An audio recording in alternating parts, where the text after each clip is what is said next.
السلام علیکم ورحمۃ اللہ وبرکاتہ۔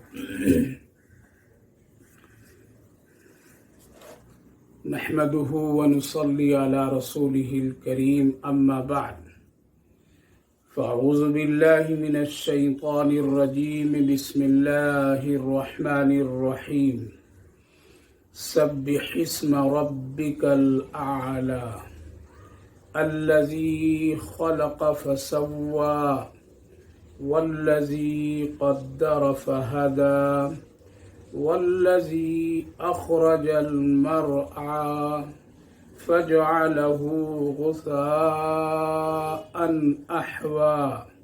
سنقرئك فلا تنسى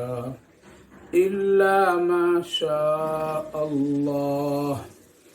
إنه يعلم الجهر وما يخفى صدق الله العظيم۔ سبح اسم ربك الأعلى، تسبیح بیان کیجئے اپنے رب کی جس کی شان بہت اونچی ہے۔ الذی خلق فسوى، جس نے پیدا کیا سب کچھ اور ٹھیک ٹھیک بنایا۔ والذی قدر فہدى، اور جس نے ہر چیز کو ایک خاص انداز سے بنایا پھر ہدایت دی یعنی راستہ بتایا۔ والذی اخرج المرعى، اور جس نے سبز چارہ زمین سے نکالا پھر اس سے کالے رنگ کا کوڑا بنا دیا۔ فجعلہ غثاء احوى سنقرئک فلا تنسى، اب ہم آپ کو قرآن کریم پڑھائیں گے پھر آپ نہیں بھولیں گے۔ الا ما شاء اللہ، مگر اللہ کسی آیت کو منسوخ کر دے۔ انہ یعلم الجہر وما یخفی، یقین رکھیے بے شک اللہ تعالی کھلی ہوئی چیزوں کو بھی جانتا ہے اور ان چیزوں کو بھی جو چھپی ہوئی ہے۔ بھائی اور بزرگوں، اللہ رب العالمین کا شکر، اس کا احسان ہے کہ اللہ تعالیٰ نے ہم سب کو اس وقت قرآن کریم کی نسبت محبت و تعلق کی بنیاد پر اس مجلس میں شرکت کی توفیق مرحمت فرمائی ہے۔ اللہ تعالیٰ قبول فرمائے اور آخرت کے لیے نجات کا ذریعہ بنائے۔ گزشتہ کئی ہفتوں سے تفسیر قرآن کریم کی اس مجلس کا سلسلہ جاری ہے۔ اس سے پہلی جو صورت مکمل ہوئی تھی سورۃ طارق، اب جو اس وقت صورت آپ سب کے سامنے جو تلاوت اور ترجمہ کیا ہوں، یہ سورۃ الاعلی ہے جو مکۃ المکرمہ میں نازل ہوئی ہے۔ اس سورۃ پاک میں اللہ رب العالمین خاص کر اپنی پاکیزگی، تسبیح و تقدیس کرنے کا حکم دیا۔ خود نبی کریم علیہ الصلاۃ والسلام کو اللہ رب العالمین اس طرف توجہ دلاتے ہوئے حکم کیا، سبح اسم ربک الاعلی، آپ اپنے رب کی شان، تسبیح، تمحید خوب بیان کیجیے، کیونکہ اللہ کی ذات بہت اونچی ہے۔ اللہ کا شان اور اللہ کی بڑائی بیان کرنا، اس میں اللہ سے قربت اور اللہ کی طرف سے مدد اور نصرت کے فیصلے ہوتے ہیں۔ اس لیے بہت سارے مسائل کا حل اللہ کی تسبیح و تقدیس سے کیے جاتے ہیں۔ تو اللہ تعالیٰ نے بہت ہی مختصر لیکن جامع طور پر حکم دیا، سبح اسم ربک الاعلی، یعنی اپنے رب کی بڑائی بیان کیجیے، تسبیحات کیجیے، پاکیزگی بیان کیجیے۔ اسی کی شان ہے کہ اس کی بڑائی اور اس کی تسبیح کی جائے، کیونکہ میرے بھائی بزرگوں، ایک ایسی طاقت ہے اور ایک ایسی چیز ہے اللہ کا ذکر کرنا، اللہ کی پاکیزگی بیان کرنا، جس سے قدرتی طور پر اللہ کی قربت، اللہ کی نصرت اور مدد کے ایک بندہ مستحق ہو جاتا ہے، اور اللہ تعالیٰ اس کی بنیاد پر مدد فرماتے ہیں۔ اور یہ کوئی آج کا یہ سلسلہ نہیں کہ جب قرآن کریم نازل ہوا ہو تب اللہ ہی اپنے بندوں کو حکم دیا، نہیں، بلکہ قرآن کریم احادیث پاک پر ایک جب نظر ڈالی جاتی ہے تو پتہ چلتا ہے کہ اللہ نے جتنی بھی مخلوقات بنائیں، جتنے بھی پیدا کیے ہیں، سب کو اللہ رب العالمین توفیق عطا فرماتا ہے، اور پھر وہ اللہ کی پاکیزگی اور تسبیحات کرتی ہے۔ اسی لیے غور کیجئے کہ جب اللہ تعالیٰ نے انسان کو پیدا کرنے کا ارادہ فرمایا اور فرشتوں کے سامنے ذکر فرمایا تو فرشتوں نے یہی جواب دیا تھا، نحن نسبح بحمدک ونقدس لک، ہم آپ کی تسبیح، آپ کی تقدیس، آپ کی پاکیزگی ہم لوگ بیان کرتے ہیں اور خوب کرتے ہیں۔ اگر اور ضرورت ہے تو ہم لوگ مزید اور اس میں اضافہ کریں گے، اس کو بڑھائیں گے، اور ہم آپ کے لیے کافی ہیں۔ لیکن انسان کو پیدا کرنے کی کیا ضرورت ہے جبکہ وہ خون ریزی کریں گے؟ تو میرے بھائی بزرگوں، اس سے یہ پتہ چلا کہ تسبیحات کے جو عمل ہے اور اس کا حکم ہے، اور جو اس کی سے قربت نصیب ہوتی ہے، تو یہ فرشتوں سے ہی چلا آ رہا ہے، ہمیشہ اس کا اہتمام کیا جا رہا ہے۔ اور بہت سارے ایسے مواقع ہیں جہاں اور جب بھی نبی کریم علیہ السلام پر کسی طرح سے کوئی بوجھ، کوئی پریشانی، کوئی صدمہ اور کوئی اس طرح کے حالات دکھ اور تکلیف کے پیش آئے تو اللہ تعالیٰ نے یہی حکم دیا، آپ اللہ کا ذکر کیجئے صبح و شام، آپ اللہ کی بڑائی بیان کیجئے صبح و شام۔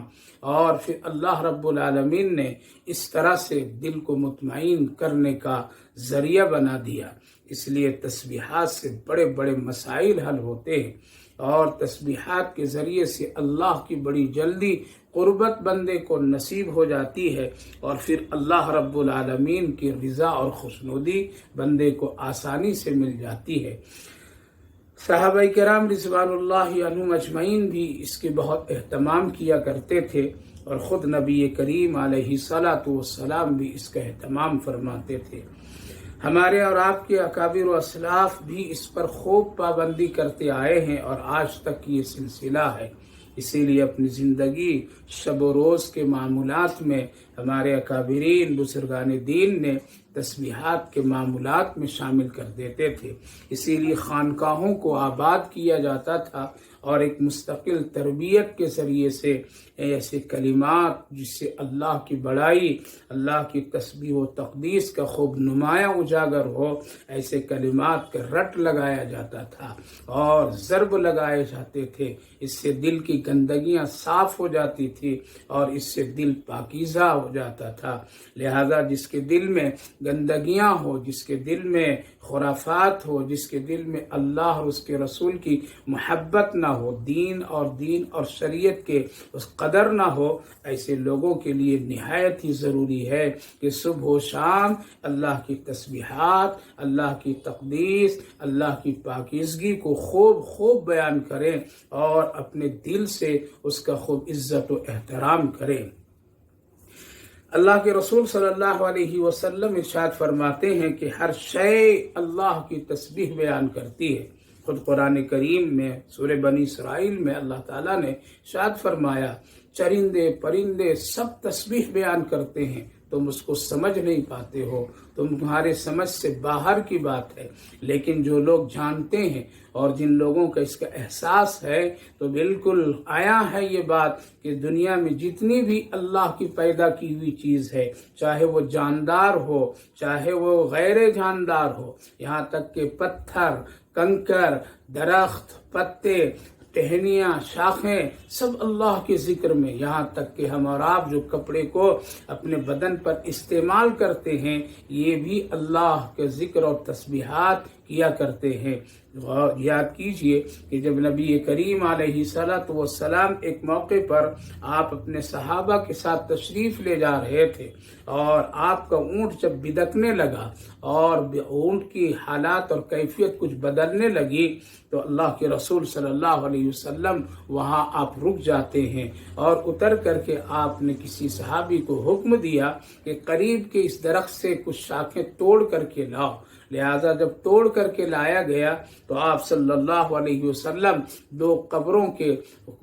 سرہانے میں اس کو گاڑ دیے۔ صحابہ کرام رضوان اللہ عنہم اجمعین نے پوچھا یا رسول اللہ اس شاخ کو اس قبر پر لگانے کی کیا وجہ اور کیا فائدہ اور کیا بات تھی؟ تو آپ نے ارشاد فرمایا ان 2 قبر والوں پر اللہ کا عذاب ہو رہا ہے، قبر میں عذاب دیا جا رہا ہے۔ اس کا احساس ہمارے اس اونٹ اور سواری کو جب اس کا ہوا ہے تو مجھے بھی اس کا احساس ہوا، لہذا اس قبر والے کے عذاب کو تھوڑی دیر کے لیے روکنے کے لیے ایک ہی اس وقت میں ذریعہ کہ یہ ہرے بھرے شاخ جو ہم نے اس کے سرہانے پہ گاڑ دیا ہے، جب تک یہ شاخ ہرا بھرا رہے گا یہ تسبیحات کرتے رہتے ہیں، لہذا عذاب قبر اللہ رب العالمین ہلکا کر دے گا۔ لہذا جہاں پر میں بھی ذکر کی محفل ہوتی ہے، ذکر کی مجلس ہوتی ہے اور جو آدمی انفرادی اجتماعی طور پر اللہ کی تسبیح اور تقدیس کرتا ہے تو اللہ رب العالمین وہاں سے دور دور سے نحوستیں، پریشانیاں، یہ ساری چیزوں کو ہٹا دیتا ہے اور ساتھ ساتھ اپنی رحمتوں کا نزول فرماتا ہے۔ اس لیے ہر شے جتنی بھی ہے، اسی لیے اللہ رب العالمین نے فرمایا سبح اسم ربک الاعلی، کیونکہ اللہ بہت بلند ہے، اسی کی تعریف کی جائے، اسی کی بڑائی کی جائے اور ہر شے اسی کی بنائی ہوئی ہے۔ لہذا جب حق یہ ہے تو ضرور اللہ کی تسبیح اور تقدیس کرنی چاہیے۔ بڑے بڑے مسائل میں، بڑے بڑے حالات میں ہمارے اکابر و اسلاف نے اس کا خوب عمل کیا ہے اور اس سے فائدہ اٹھایا ہے۔ آج ہم سب کی زندگی اور ہمارے اور آپ کی جو حالات ہیں اس وقت میں میرے بھائیو بزرگوں، ضروری ہے کہ تسبیح و تقدیس کے ذریعے سے اللہ کو منا لیا جائے، اللہ کو راضی کر لیا جائے، اللہ کو خوش کر لیا جائے۔ اس کی مثال ہمارے بزرگان دین علماء کرام اس طرح دیتے ہیں جس طرح سے مردہ زمین پر بارش اترنے اور بارش پڑنے کی وجہ سے وہ مردہ زمین تر و تازہ ہو جاتی ہے، اسی طرح اگر کسی کا دل مردہ ہو جاتا ہے، جہاں اللہ اور اللہ کی رسول کی محبتیں نہیں ہوتی ہے، دین اور اسلام کی کوئی عظمت نہیں ہے، جہاں گناہ اپنا ڈیرا بنا لیتا ہے اور سیاہ پر سیاہ دھبے جم جاتے ہیں، ایسے لوگوں کے لیے نہایت ہی ضروری ہے کہ اللہ کے ذکر، اللہ کی تسبیح، اللہ رب العالمین کی یاد کے ذریعے سے ان مردہ دلوں کو زندہ کرنا اور روح میں ایک تازگی اور خوبصورت غذا پیش کرنا ایک انسان اور خصوصاً مسلمان کے لیے نہایت ہی ضروری ہے۔ قرآن کریم میں جب ہم غور کرتے ہیں اور آقا صلی اللہ علیہ وسلم کے حال اور احوال جب ہم دیکھتے ہیں تو بڑی بڑی پریشانیوں میں اللہ صرف یہی حکم دیا، آپ صبح و شام تسبیح کرتے رہیے، میرا ذکر کرتے رہیے، مجھے یاد کرتے رہیے، باقی سارے مسائل کو ہم حل کر دیں گے۔ لہذا سبح اسم ربک الاعلی، تسبیح اس کو کہتے ہیں کہ کچھ ایسے کلمات ہیں، ایسی چیزیں ہیں جس کے ذریعے سے اللہ کی بڑائی بیان کرنا۔ قرآن و حدیث میں کچھ ایسے مخصوص کلمات اللہ نے ذکر فرما دیا، اللہ کے رسول صلی اللہ علیہ وسلم نے ذکر فرما دیا ہے اور بیان فرما دیا ہے، وہ مخصوص کلمات ہیں، ان مخصوص کلمات کے ذریعے سے اللہ کی تسبیح کی جاتی ہے۔ مثال کے طور پر میں نمازوں میں ہم دیکھتے ہیں سبحانک اللہم، سبحان ربی العظیم، سبحانک ربی الاعلی، یہ ساری جو چیزیں ہیں، الفاظ اور جملے ہیں، یہ ہے اللہ کی تسبیحات کے کلمات جس کو ہم اور آپ پڑھ کر کے اللہ کی بڑائی اور پاکیزگی بیان کرتے ہیں۔ لہذا آدمی کو ہمیشہ اس کی طرف توجہ دینے اور دینے کے لیے خوب وقت نکالنا چاہیے، اس سے بڑے بڑے مسائل حل ہوتے ہیں، دکھ اور تکلیف میں یہ سہارا بن جاتا ہے، اللہ کی قربت حاصل کرنے کا ایک بہترین ذریعہ ہے۔ یاد یاد ہوگا کہ جب حضرت فاطمہ رضی اللہ عنہا نبی کریم علیہ الصلوۃ والسلام سے کوئی خادم یا کوئی باندی حاصل کرنے کے لیے کئی روز آتی تھی اور واپس ہو جاتی تھی، جب اس کی تفصیلات ہے ہم اس تفصیلات میں نہیں جانا چاہتے ہیں، جب نبی کریم علیہ الصلوۃ والسلام ایک مرتبہ خود تشریف لے گئے اور وجہ پوچھے، بیٹی روز تم آتی تھی لیکن ہم سے کچھ سوال نہیں کرتی تھی، کچھ بات نہیں کرتی تھی، بغیر ملے بغیر بتائے روز واپس ہو جاتی تھی، اس کی وجہ کیا ہے؟ حضرت فاطمہ رضی اللہ عنہا نے کہا ابا جان میں اس لیے حاضر ہوتی تھی، اور حضرت علی رضی اللہ عنہ کا اصرار بھی ہوتا تھا کہ بہت سارے آپ کے پاس میں غلام باندیاں آئے ہوئے تھے، میں بھی اس کی ضرورت محسوس کی، حضرت علی بھی محسوس کر رہے تھے، وہ کہتے تھے کہ جا کر کے ابا سے ایک باندی ایک خادمہ مانگ کر کے لے آؤ تاکہ تیرے گھریلو کاموں میں معاونت ہو جائے، مددگار ہو جائے۔ روز میں آتی تھی لیکن اپنی زبان سے سوال یا مانگنے کی مجھے ہمت نہیں ہوئی، دیکھ کر کے واپس ہو جایا کرتی تھی۔ اللہ کے رسول صلی اللہ علیہ وسلم نے کیا فرمایا بیٹی اس سے بھی بہتر چیز ہم تجھے دیتے ہیں، اور وہ کیا ہے؟ وہ ہے وہ کلمات جس کو آج ہم اور آپ تسبیح فاطمی کے نام سے جانتے ہیں۔ اللہ سبحان اللہ، الحمدللہ، اللہ اکبر۔ اللہ کے حبیب صلی اللہ علیہ وسلم اپنی بیٹی سے ارشاد فرماتے ہیں بیٹی سونے سے پہلے اس کو پڑھ لو، قسم خدا کی یہ تمہارے لیے آخرت کے لیے بہترین ذخیرہ اور ان غلاموں اور ان خادموں سے بہترین یہ تحفہ ہے۔ تو میرے بھائیو بزرگوں، بڑی بڑی پریشانی اور مصیبت میں اللہ کے رسول صلی اللہ علیہ وسلم خود بھی عمل کیے اور عمل کرنے کا حکم بھی دیے۔ آج پوری دنیا مسلمان مرد عورت عالم علماء ہر ایک آدمی یہ جانتے ہیں کہ تسبیح فاطمی کے کیا مقام ہے اور اس کا کتنا بڑا ثواب ہے اور آخرت کے لیے کتنا بڑا اجر ہے۔ لہذا سبح اسم ربک الاعلی، آپ اپنے رب کی بڑائی، آپ اپنے رب کی تسبیح بیان کیجئے جو بہت اعلیٰ ہے، بہت شان والا ہے، اس سے بڑا اور کوئی نہیں ہے۔ ہمارے اکابر اسلاف فرماتے تھے کہ اس کے لیے کوئی زیادہ لمبا چوڑا وقت نکالنے کی بھی ضرورت نہیں۔ اگر ایک آدمی سبحان اللہ الحمدللہ الحمدللہ اللہ اکبر چلتے پھرتے اٹھتے بیٹھتے اگر یہ کام کرتا رہتا ہے، قسم خدا کی نبی پاک علیہ الصلوۃ والسلام کا ارشاد ہے ایسے فرشتوں کو اللہ زمین پر اتار دیتا ہے کہ دیکھو کون بندہ ہے جو ہمارا نام عزت کے ساتھ لے رہا ہے، ہماری تسبیح کر رہا ہے، ہماری تقدیس اور پاکیزگی کو بیان کر رہا ہے۔ فرشتے ایسے حالات میں گھومتے پھرتے ہیں، چلتے پھرتے رہتے ہیں۔ اگر خدا نخواستہ کہیں ایک بندہ ایک آدمی اگر اللہ اکبر کسی وجہ سے کہتا ہے، سبحان اللہ کوئی اچھی چیز کو دیکھ کر کے سن کر کے کہتا ہے، ماشاء اللہ کہتا ہے، تو ایسے کلمات کے جانے انجانے وہ اگر بول دیا فرشتے اس کو چن کر کے لے لیتے ہیں اور خوشی کے ساتھ عرش کی طرف بھاگے جاتے ہیں اور پھر اللہ کے حضور میں پیش ہوتے ہیں، اے پروردگار زمین پر فلاں بندہ فلاں بندی نے